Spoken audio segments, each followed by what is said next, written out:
Chapter 4. The Methodist Church. My brother Robert and myself still attended the Methodist class meeting. One evening the presiding elder was present, and filled with the love of God, I related what he had done for me, that I had at last found the blessing I had so long sought for, entire conformity to the will of God. I rejoiced in the soon coming of Jesus. I expected they would rejoice with me, but was disappointed.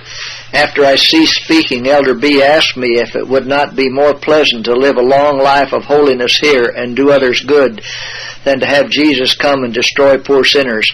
I told him I longed for Jesus to come. Then sin would have an end, and we should enjoy sanctification forever, where there would be no tempting devil to lead our steps astray.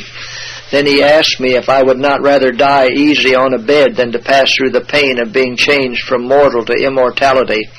I answered that I wished Jesus to come and save his children, and that I was willing to live or die, that I could endure all the pain that could be borne in a moment in the twinkling of an eye, and that I desired the wheels of time to roll swiftly round and bring the welcome day when these vile bodies should be changed and fashioned like unto Christ's glorious body.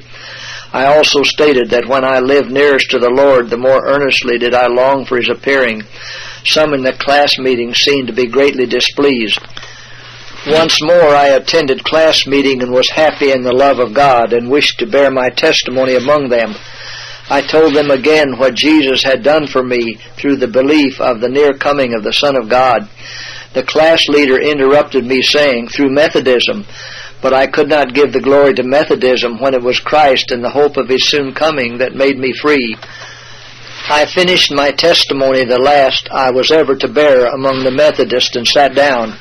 I was convinced that I must give up my belief in the soon coming of my Lord, or should have no freedom in class meeting or among the Methodists, for my feelings would be wounded and their ire would be kindled against me if I talked out what the Spirit of the Lord wrought in me.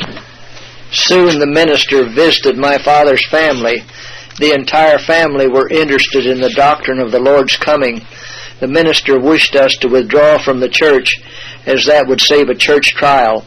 My parents told him they wished to know the reason of this request. He said that we had been walking contrary to their rules, and that they had rather we would withdraw than to have the sound go out that they had turned us out. We preferred a trial that we might know what sin we had committed. We were not conscious of any wrong unless it was a sin to be looking for and loving the appearance of our Savior. Our family was notified of the church meeting, and we met in the vestry of the meeting house. The only charge brought against us was that we walked contrary to their rules. It was asked, "What rules have we violated?"